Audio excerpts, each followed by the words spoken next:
નમસ્કાર દર્શક મિત્રો, સ્વાગત છે આપનું ફરી એકવાર આજના તાજા હવામાન સમાચારની અંદર। આજે છે 8 જૂન અને સોમવાર। તો મિત્રો આજે આપણે ખાસ કરીને ગુજરાત રાજ્યમાં કયા કયા વિસ્તારોમાં કેટલો વરસાદ પડશે તેને લઈને તમામ સમાચાર જાણવાના છે। સાથે જ મિત્રો અંબાલાલ પટેલ અને હવામાન વિભાગની શું આગાહી છે, શું ચેતવણી છે, તે તમામ બાબતો વિશે આ વિડીયોની અંદર જાણવાનું છે। તો મિત્રો ખાસ કરીને આ વિડીયોને અંત સુધી નિહાળતા રહેજો। તો મિત્રો ખાસ કરીને તમામ બાબત છે તે તમને સૌપ્રથમ મળી જશે। તો મિત્રો હવે આપણે વાત કરવાની છે અંબાલાલ પટેલની શું આગાહી છે। તો મિત્રો અંબાલાલ પટેલે 18 જૂનથી 28 જૂન વચ્ચે વરસાદનો પ્રથમ રાઉન્ડ રહેશે તેવું જણાવી દીધું છે। અને મિત્રો આ પહેલો રાઉન્ડ છે તો સારો વરસાદ રહેશે તેવું પણ ખાસ કરીને અંબાલાલ પટેલે જણાવ્યું છે। કારણ કે મિત્રો અહીં તમે જોઈ રહ્યા છો ભારતની અંદર ચોમાસાની શરૂઆત થઈ ગઈ છે। અહીંયા મિત્રો ખાસ કરીને નીચેના દક્ષિણ ભારતના વિસ્તારો છે, કેરળ, કર્ણાટક લાગુ વિસ્તારો, બેંગલુરુ, ઉપર જોઈએ તો મિત્રો ખાસ કરીને મુંબઈ, મહારાષ્ટ્ર સુધી જે છે તે ચોમાસું પહોંચી ગયું છે। તો અંબાલાલ પટેલની આગાહી છે તે સાચી પડવાની પણ સંભાવના છે। કારણ કે મિત્રો 18 થી 28 તારીખ તેણે પ્રથમ રાઉન્ડ માટે ગણાવી છે। અને મિત્રો આ રાઉન્ડની અંદર તેમણે એક ચેતવણી પણ આપી છે કે એક સમાન વરસાદ પડશે નહીં, એટલે કે મિત્રો ગુજરાતની અંદર છૂટાછવાયા વરસાદ પડી શકે અને તેમાં મિત્રો અમુક જગ્યાએ ખૂબ સારો વરસાદ અને ભારે વરસાદ પડશે તો ત્યાં અતિવૃષ્ટિ થશે અને મિત્રો અમુક જગ્યાએ ખૂબ ઓછો વરસાદ પડશે અથવા મધ્યમ વરસાદ પડશે ત્યાં દુષ્કાળ જેવી પરિસ્થિતિ પણ સર્જાશે તેવી પણ અંબાલાલ પટેલે ચેતવણી આપી દીધી છે।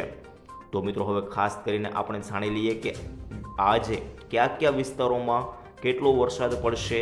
તો મિત્રો આજે સાંજે 8 થી 9 વાગ્યાની આસપાસ કયા કયા વિસ્તારોમાં ગુજરાતની અંદર વરસાદ પડશે તેને લઈને વાત કરીએ તો મિત્રો સૌપ્રથમ આપણે દક્ષિણ ગુજરાતથી વાત કરીએ તો અહીં મિત્રો તમે જોઈ રહ્યા છો મુંબઈ, મહારાષ્ટ્રની ઉપરના ભાગો જે વાપી લાગુ વિસ્તારો છે, ખાસ કરીને વાપી, વલસાડ, આહવા, ડાંગ, વ્યારા, નવસારી, આ બધા વિસ્તારો છે તેમાં મિત્રો મધ્યમથી હળવો વરસાદ આજે નોંધાઈ શકે છે।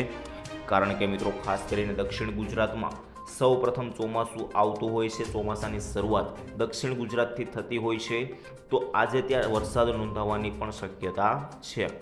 ત્યારબાદ મિત્રો મધ્ય ગુજરાતમાં વડોદરા સાઈડ, વડોદરાની ઉપર વાત કરીએ તો વડોદરા, ખંભાત, નડિયાદ, ગોધરા, બોડેલી, દાહોદ, ત્યારબાદ મિત્રો ઉપર જોઈએ તો અમદાવાદ લાગુ વિસ્તારોમાં વિરમગામ, ધાંગધ્રા, કાલોલ, મહેસાણા, મોડા, બાયડ, લુણાવાડા, પાટણ, ઈડર, પાલનપુર, રાધનપુર, આટલા વિસ્તારો છે તેમાં પણ મિત્રો થોડા ઘણા વરસાદી ઝાપટા આજે જોવા મળી શકે છે।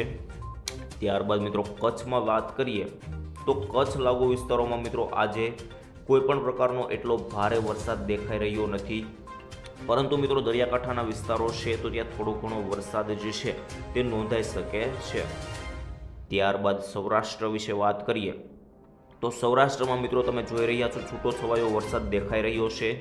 તો મિત્રો વાત કરી લઈએ રાજકોટ લાગુ વિસ્તારોમાં, રાજકોટ, કાલાવડ, ત્યારબાદ મિત્રો ખાસ કરીને ચોટીલા, ગોંડલ, જસદણ, ઉપર જોઈએ તો મિત્રો ખાસ કરીને વાંકાનેર, આ બધા વિસ્તારો છે તેમાં મિત્રો મધ્યમથી હળવો વરસાદ આજે નોંધાઈ શકે છે।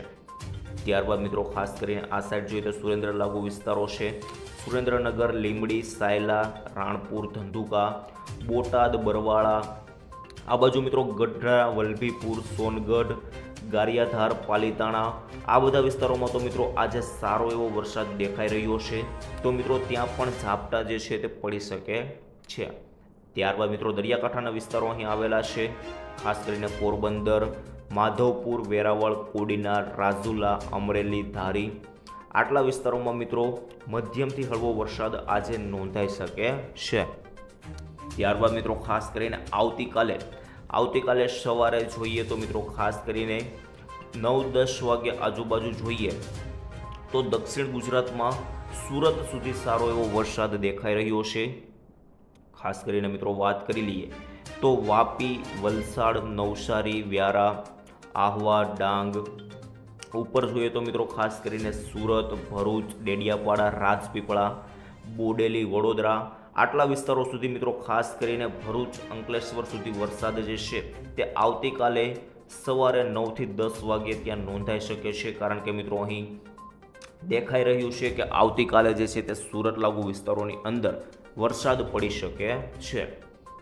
ત્યારબાદ મિત્રો ઉપર જોઈએ તો મધ્ય ગુજરાતમાં જોઈએ તો મિત્રો અમદાવાદ લાગુ વિસ્તારોમાં અમદાવાદ, મહેસાણા, ત્યારબાદ મિત્રો ગોધરા અને ઉપર જોઈએ તો મિત્રો ડીસા આ બધા વિસ્તારો છે તેમાં મિત્રો કોઈ પણ પ્રકારનો આવતીકાલે એટલો ખાસ વરસાદ દેખાઈ રહ્યો નથી. ત્યારબાદ કચ્છ લાગુ વિસ્તારોમાં જોઈ લઈએ તો મિત્રો કચ્છમાં પણ અહીં તમે જોઈ શકો છો આવતીકાલે કોઈ વરસાદ છે નહીં. ત્યારબાદ સૌરાષ્ટ્રમાં જોઈએ તો મિત્રો છૂટો છવાયો થોડો ઘણો વરસાદ જે છે તે આવતીકાલે સૌરાષ્ટ્રની અંદર પણ નોંધાઈ શકે છે. અને મિત્રો એ વિસ્તારો જે છે તે ખાસ કરીને કાઠિયાવાડ લાગુ વિસ્તારો એટલે કે મિત્રો રાજકોટ, અમરેલી, જેતપુર, જૂનાગઢ, પાલીતાણા, ભાવનગર, બોટાદ આટલા વિસ્તારોમાં મિત્રો થોડા ઘણા જે છે તે વરસાદી ઝાપટા નોંધાઈ શકે છે.